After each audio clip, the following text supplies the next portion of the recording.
Hello, today I want to talk to you about telecommunicating or working from home. The agenda of the presentation is going to talk to you about the pros and cons of telecommunicating, provide you some great insights to why companies do it, some recent trends that are going on with companies and kind of the whys and why nots and the do's and don'ts of telecommunicating.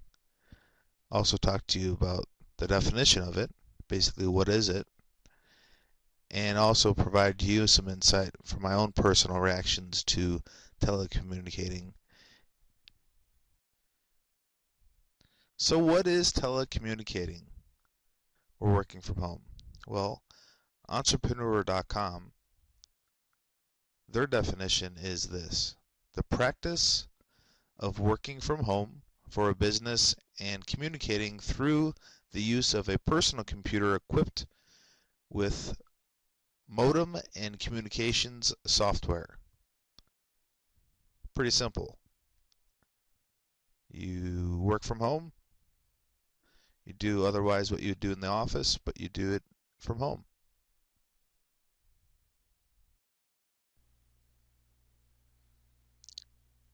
The pros. Like stated before, some pros to working at home are that you have access to your home. Also, you can work from home at any time and really anywhere. With the increased technology advances, more and more businesses are adapting to be more geographically mobile. Basically, what that means is you moving your employees to anywhere, they bring the work with them. They don't have to go to an office. They don't have to go to some sort of set up location. They can actually bring the work with them on their laptops, on their any pretty much mobile device. Being able to work from home with a mobile device is being considered the new commute. Some other pros to being able to work from home are to decrease emissions from your car usage. Traveling to and from work is very intense. In fact, for myself, I drive about half an hour to 45 minutes pretty much each way to work, and it's very dangerous. It costs in maintaining the car, the gas, um, pretty much however you swing it. You do have to put a lot into that side of just actually going to work, and it also costs the employee as well, or excuse me, the employer as well. Facility costs, parking, security, keeping up the grounds for the parking lot. So there's quite a few different things that go into actually just the act of going to work. All right, well, you ever wonder what kind of stats there are on working from home or telecommuting? Well, here's a few stats and helpful information that can really help defend working from home. Statistics say that about 40% of U.S. employees hold jobs that could be done from home. Myself, I am definitely that person. I would love to work from home. And it says only about 29% have begun to offer telecommuting as a way to get things done. So it's definitely a progressive thing. I think more and more companies are starting to consider the fact, and along with the progression of technology, I think that more and more companies have access to giving that as an option to their employees.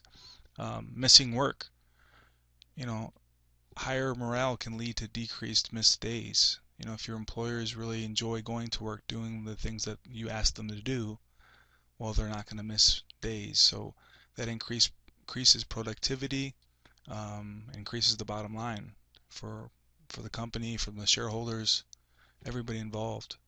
Employers can save up to 63% of cost each year by offering a work from home position so the employees don't miss work. And that's huge. That really is. Again, if I could work from home, I would love to. Costs. IBM reduced real estate costs in the U.S. by 40 to 60% just by having the option to work from home. That's huge. That money, that extra money can be put back into the company to redevelop products and services you know, to advance their company, to make bigger and better gains for their shareholders. Relocation costs are high. If you're moving somebody from Washington, D.C. to California, that's going to be a huge expense. Why not offer that position or a person a position to work from home?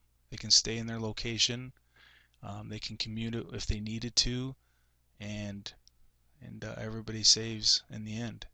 And productivity is still there. So productivity, compact teleworkers are about 15 to 45% more productive than their office counterparts. That's huge. Again, you can see that there is some stats behind this. More and more companies are putting time and energy developing ways to understand the differences between working from home telecommuters and their office counterparts. And so studies show a 15% increase in productivity among employees that can work from home. This is huge news and really a trend-setting thing, and I think that more and more companies will do this, as you see in the next 5 to 10 years. So the last three benefits or pros to working from home: the green benefits, attract top talent, and then the work/life balance. So green benefits: save fuel. You don't have to drive to and from work every single day. Like I said, 45 minutes for me, and just an hour, almost an hour every trip out of my day. But again, more importantly, that's less impact that you have on the actual environment, and that can be a very cyclical thing, in that that's less people being sick from, say, the ozone effects here in Phoenix that we have, and so less fuel means cleaner air, and again, possibly a healthier society. Attracting top talent. What better way to attract talent into your company to offer your employees, your prospective employees, work from home positions, the ability to telecommute. That's less money that they have to spend on wardrobes, on commuting, on daycare.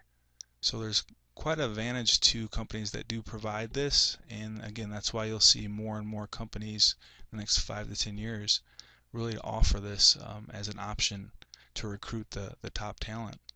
And then the work-life balance, so things that we've already talked about, but studies show that telecommuting creates more job satisfaction and less stress with more family time. So for me, that would be huge. I get to spend more time with my dog. That would then probably decrease the company's expenses that they would have on me for my medical expenses.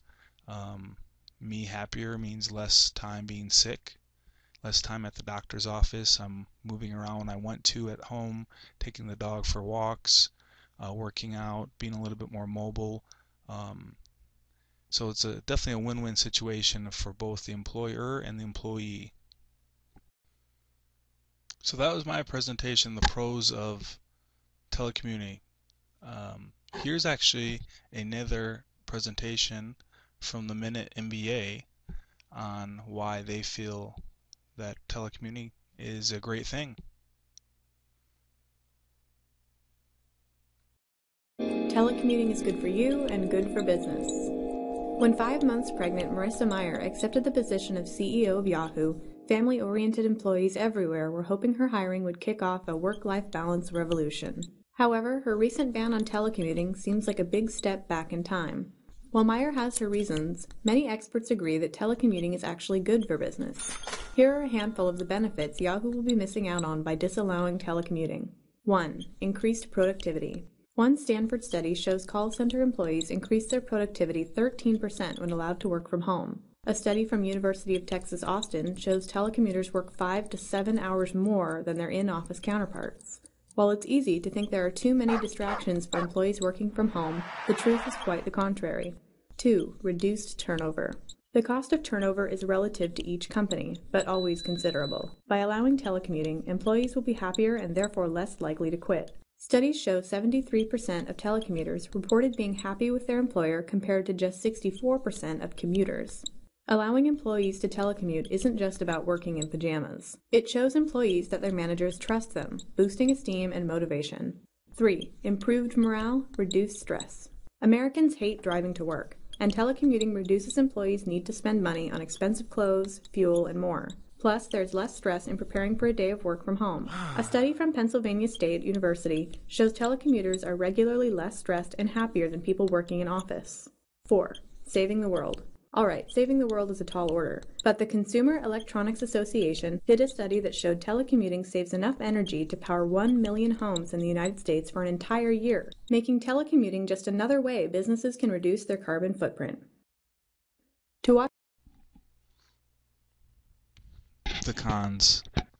You've heard many pros of telecommunicating, but are there any cons? In my own opinion, there's not really any cons.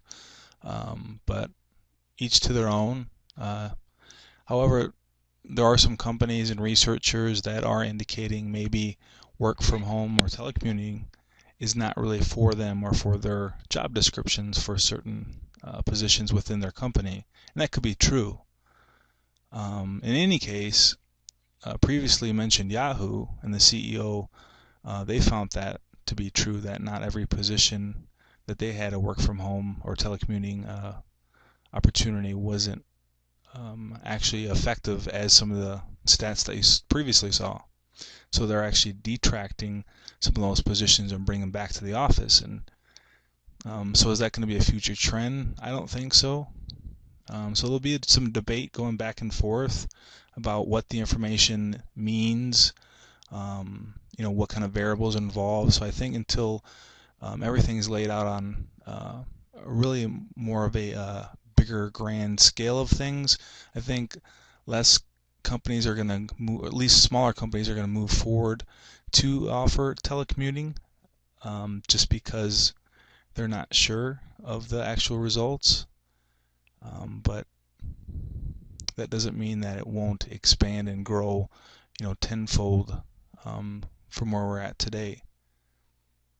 I mean, the verdict for the standardization of measurement is really up in the air, and that's really where we're at with that. Not a lot of companies are using the same tools to measure things. So I think as the industry, well, as all industries adapt telecommunicating and working from home positions, I think you're going to see more and more companies sort of grasp an understanding of kind of what fits and what doesn't fit. And I think until we get to that point, you're not going to see a lot of huge gains. But there's, the question sort of begs to be asked is that the smaller companies, will they need to offer some sort of telecommunicating or working from home position to thrive, to compete against the big companies like Yahoo and maybe vice versa? So that's really a great question, and really one, our degree program and future career in IT can really grasp. And if we can, that could really lead to maybe standardization of some sort of measurement, and or just making it more profound, more companies using telecommunicating as a tool to gain bigger profits and offer more things to their employers to keep them happy and retain the talent.